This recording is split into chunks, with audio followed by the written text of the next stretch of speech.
Good day everyone, welcome back to I Don't Work Here Lady subreddit with stories about folks that go into other businesses and have irate customers mistake them for employees. With no further ado, let's get orgasm with rKush. The first story of today's video was posted by Korean Lotto Manarat Zero. How I got fired and refused to be rehired for a job I didn't have or coolest manager I've ever met and never worked for. I had a conference I have to attend every 6 months they called a command symposium. We were a small unit by army standards but were spread out over the world. I enjoyed meeting with my other senior leaders during the day, but I am an extreme introvert so I know that I need time to recharge after a day of talking to people. I stay at the same hotel and eat at the same bar, which is a short walk from the hotel. I walk to the bar when I don't have working dinners with the other senior leaders. The bar remembers me mainly because I watch sports and read a book while I have a few beers and eat dinner. Now, this is a big bar with many tables, about 20 pool tables, 10 dartboards, and a huge wraparound bar, outdoor patio, and dance floor with a stage when they have live music. They probably have 50 TVs, so they have every sport that is televised somewhere in the bar. And the food is good with a pretty good variety for a bar. During my third or fourth conference there, I head over to the bar for dinner and football. After I eat and have a beer, I head to the bathroom while the bartender pours me another beer. Halfway to the bathroom, I get the dreaded, "Excuse me." You know how when you get those words, you can tell if it's "I need some help" or "I do apologize" or "You better recognize your betters, peasant." This was the letter. I turn and see a table of 6 women from their mid-20s to mid-30s staring at me. They were dressed fairly well, so I assumed they just got off work and hit the bar for drinks. It was not hard to see better than you in their eyes. Me, yes? The mob of Karens all started talking at the same time. "You need to take your order. You just have been sitting at the bar. Get your face out of that book. You need to do your job. You need to quit drinking on the job. You need to respect your customers." I had a red button-up untucked shirt but no logo and jeans on. The staff wore bright red polos with a huge logo over the chest pocket and black pants. Only an idiot would mistake me for staff and I don't make time for idiots. Me in my command military NCO voice. "Stop!" to chop off their yammering. Just about the whole bar turned to look over at me facing the Karen Hydra. I was a bit louder than I should have been probably. The Karens looked at me with their eyes going wide. "I don't work here," I said in a normal voice and I went to the bathroom. Looking back now, I think the way I said "stop" escalated the whole thing since I said it in the same manner I would to a bunch of privates and they were better than me after all.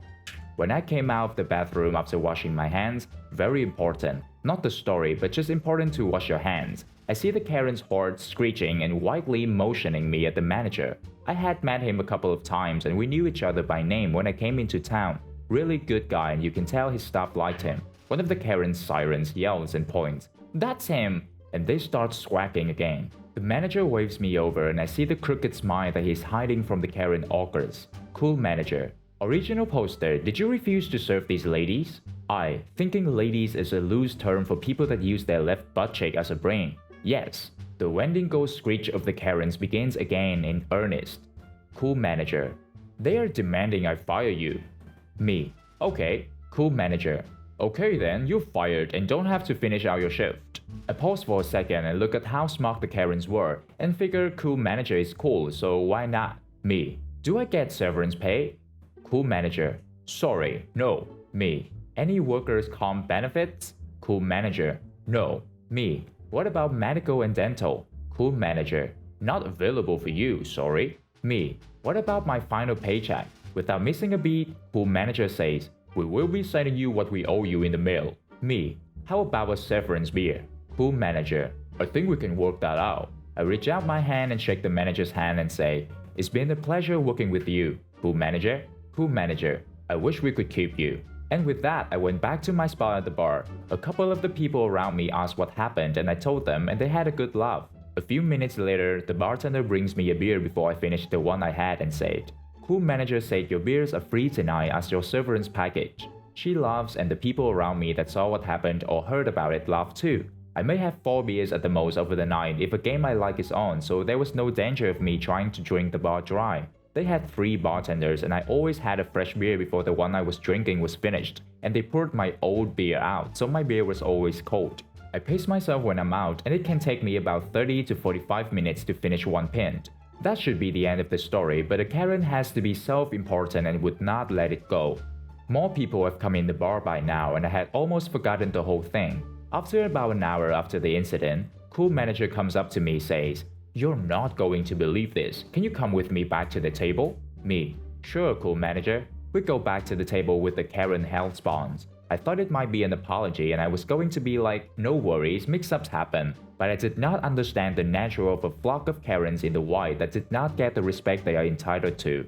When we get to the table, cool manager starts with a straight face. "Cool manager, they've asked me to give you your job back if you apologize to them for your rudeness as a server. They feel sorry for you knowing that you need this job for your medical bills." I cock an eyebrow at him, but he remains in character. He gives me the same crooked smile. "I told you this guy was cool." One of the minor median Karens at the table says, "We understand how tough it must be for someone in your position to be able to hold a job."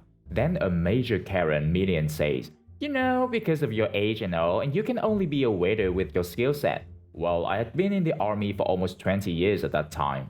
Demon Lord Karen said, "If you just apologize to us, then we can use our influence to get your job back.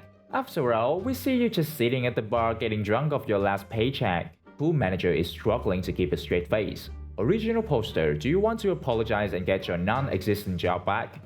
I look at the coven of evil Karens. Yep, they missed it. Me, "Cool manager, I think I'm going to stick to the opportunities that I have already and not ask for my non-existent job back." Whoosh, right over their upturned noses. "Cool manager, I understand."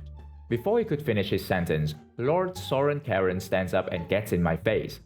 "You better take that job offer back. We are putting our reputation on the line for you. You need our influence in this town if you want to make it here. I will personally make sure that you do not work in this town again if you do not take this job back, you worm." I used worm since he said some other things that are not appropriate. If you can imagine Devil went down to Georgia where a band of demons joined right in, you get the picture of how the other Karens came in behind their Karen High Priestess. I looked her in the eye and very quietly said matter-of-factly, "I don't give a flying fart in the windstorm about your opinion, influence, or whatever comes out of that mill rooster garage you call a mouth. So close it before I park my car in it."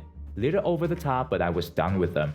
I look over Kraken Karen's shoulder and say to cool manager, who is pretty wide-eyed, "I'm going to refuse the job I never had." And I'm shaking a little from the adrenaline, but I turn and walk back to the bar in my fresh beer.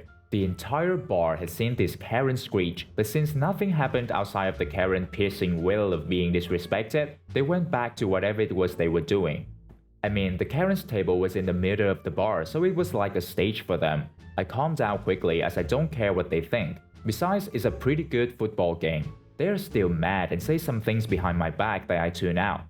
Cool manager meets me back at the bar and apologizes. He calms my whole meal and I told him that he didn't have to do that and we have a quick laugh now that it's over. He even tells me that they still don't know I never worked here. He said that he knows I like to relax in his bar, but he would like to do one thing if I let him. I was apprehensive but said okay. Cool manager goes up on the stage and talks to a live band that is warming up. He grabs a mic and says something like this. "We are proud of our military and would like to recognize one of our patrons with almost 20 years of service. Would the original poster please stand up?" Once again, I'm an introvert and do not like this, but I like the cool manager, so I do it. I made sure not to look at the Karen table, but everyone around me did. Tonight, he got confused as one of the servers and I had to fire him. The entire bar starts laughing. I tried to hire him back, but he refused my job offer. More laughter. I guess he enjoys being the non-commissioned officers in charge of one of the largest medical research facilities in Texas. More laughter. "We here at the bar want to thank you for your continuing service." The bar raises glasses and I raise my bag and sit down. The Karens leave very quickly after that since the entire bar is giving them the stink eye. There was no doubt about who cool manager was talking about since they were the center of attention for a few minutes, with me standing next to their table. I have to shake a bunch of hands and get offered drinks, which I decline since I do have to work the next day. Finally, cool manager comes over and I asked him why he did that. I was fine and he didn't have to do that for me. Again, I like just relaxing by reading and watching the game with a beer. Cool manager, I did it for two reasons. No one should get treated the way they treated you. The second is, do you think that they will put a bad review on our page now? If they try, could you see the blowback they will get? I could not fault him for that. I went back a couple more times when I had a conference in the area, but I made sure to never wear a red shirt in there ever again. Guys, I love every bit of this story. I wonder what happened after they left though. I bet they were too embarrassed to talk about it. Normally, I do not like the play along while I fire you stories because it's used to make the a-hole go away and they do think they won. But this story ends brilliantly. The entitled being put firmly in their place and laughed out the door. What a great ending.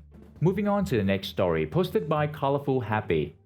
I can't give you a discount on pancake mix because I don't work here. I popped into the grocery store to get the ingredients for lasagna. While I was picking out a box of noodles, an angry Karen came waddling over with a box of pancake mix. The corner was dented and some pancake mix was spilling out. Karen, this is the last box of pancake mix and it's damaged. I need you to give me a discount. Me, sorry, I don't work here. Karen, annoyed and pointing to my basket. Seriously? You can't stop stocking shelves long enough to find your manager to give me a discount? Me, I'm not stocking shelves, this is just my basket of groceries. Karen, if you can't give me a discount, just say so. Me, let me see what I can do, hang tight. Then I paid for my groceries and left. Very nice move, but do you know what's better? Telling the Karen, give it to me, I see what I can do. Then pay for it and leave since this is the last of the store. That would be brilliant. Our next story was posted by Graveyard Pixie. I know you don't work here, I recognize your uniform. Long-time reader, first-time poster. This is not the typical I don't work here lady story, but as it's the inverse, I thought it entertaining enough to share here. The only bit of relevant background information is that I have a close friend who works for a company that goes into retail stores and takes inventory for them, so I recognize their uniforms. This happened in the spring of 2017. I had just gotten out of a doctor's appointment and went to a nearby chain pharmacy to drop off my prescription. I take a few maintenance drugs for some minor health issues. They could fill it for me, but it would be a 20-minute wait. Since I had my infant with me at the time and he was sleeping in his carrier, I decided to pick up a few things for him there instead of making a separate stop at the grocery store after. While I was going down the baby aisle, I saw a guy wearing the same uniform as my close friend kneeling near the baby shampoo with a little machine in one hand that tells me he's counting items on that shelf. I walked up next to him and saw that he was standing in front of the item I needed and braced myself for things to get awkward. The following is our conversation. Me, excuse me, sir. Guy who doesn't work there. Psych, I can't help you, ma'am. I don't work here. The employees in red polo shirts can help you. Me, oh, I know you don't work here. I have a friend who works for the same company as you. I just need one of those bottles of purple baby shampoo on the bottom shelf in front of you. The guy, oh, sure. The J&J one? Me, yeah, that's the one. The guy picks up a bottle and hands it to me. Here you go. Me, thanks. The guy, you know, you're the first person who's recognized the uniform and listened when I said I don't work here in a long time. Me, I'm not surprised. My friend has a lot of stories about customers who cannot seem to tell the difference between your company's uniform and the uniform of the store he's working in. We chatted a bit more while I worked my way down the aisle finishing up my shopping. I told him some of my friend's best I don't work here stories and he shared some of his with me. Then they called my name for my prescription and we said goodbye and I went to go get my medication and paid for my items. Now finally, a wholesome read in a subreddit that is full of stories of irritation. Pleasant to listen to, right guys? Now to the last story of today's video, posted by Alexander. You don't work here. Short one from the last time I wandered into a store I don't go to frequently and I was the customer. I was trying, unsuccessfully, to find something and somebody came up behind me. I still suck with names so I stick with the basics. Me and him. Him. Excuse me. Me. Looks up, sees a name tag. Immediately assumes, oh hi, yeah, I was wondering if you could... Pauses. Squints at name tag for a fast food joint. You don't work here, you just want me to move my cart. Him. Laughs. Would you please? Me. Moves my cart. I may need to put this on I don't work here lady when I get home. Him. Not if I beat you to it. This happened last week but I still haven't seen his post yet so I think I got to it first. I did try to give him a chance though. You know what? True story. I made somebody laugh last week by prefacing a question with, I know you don't work here but do you know where? That was hilarious because that guy instantly burst out laughing. Must have been a fellow Redditors. And that brings me to the end of our video today. Hope you reach your eargasm with rKush. Good day everyone.